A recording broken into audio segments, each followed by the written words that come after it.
Hello neighbors, it's Brad here at eTrailer. I recently got to spend a day at World Wide Technology Raceway with some Formula Drift drivers, and let me tell you, these guys love E-Track, as well as its cousin X-Track. Just little stuff like this. This is just makeshift at the track once we have our headsets out instead of pulling them in and out of the bags. I'd rather replace this with like an E-hook, but somewhat of an organization.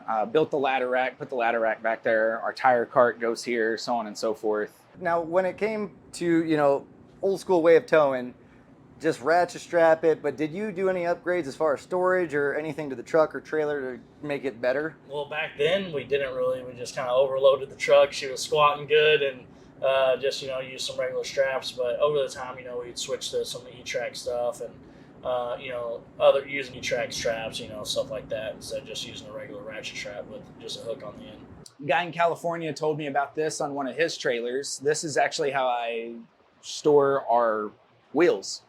So we have a ton of wheels. We're up to 20 wheels total, but I'll do this E-Track, and then we have just a 2x4 bar with E-Track hooks. You hook them to one side, hook them to the other, and depending on, if you run a 17-inch wheel, you can run them here. If you run a 20-inch wheel, you run them out here, but it's a beam on each side, and then it just becomes a wheel rack.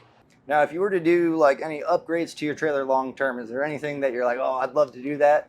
Yeah, probably add more E-Track stuff, just more on the walls to attach a bunch of other stuff. Right now, we're just basically putting everything up on top of the goose, and it's a lot harder to get up there and get all this stuff down. But so if we could just kind of put some stuff on the walls and leave more space up there to put bigger objects. And Chris actually mentioned that there's teams that swap coilovers out specifically for transporting to save mileage on their performance ones that they're going to use on track. Oh yeah. And that's something. Compressed suspension, hot damage. Yeah. So it's when people are like, oh well, the car's not producing the miles, right? Like the trailer is. The car's not rolling.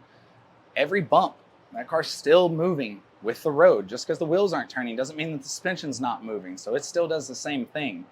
And there's multiple different ways of doing it. And one of my favorite ways is the E-Track. This trailer is very, very tight.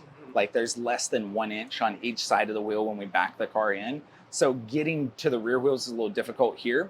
But with the next one, this is the thing that I would like to do, is the E-Track and doing over the tire. They make them in like a net style. There's several different options, but it's where it's planted behind the wheel, it wraps over to the front, the anchor pulls forward, and then you can pull the wheel directly down.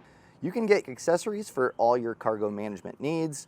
Hooks, tie-down anchors, wheel chocks, tool holders, baskets, and cord or hose holders are just some of your many options. So the drivers we talked to are sponsored by Kenda Tires, and I want to give a huge shout out and thanks to Kenda Tires for allowing us to be here and for supporting motorsports and enthusiasts just like you.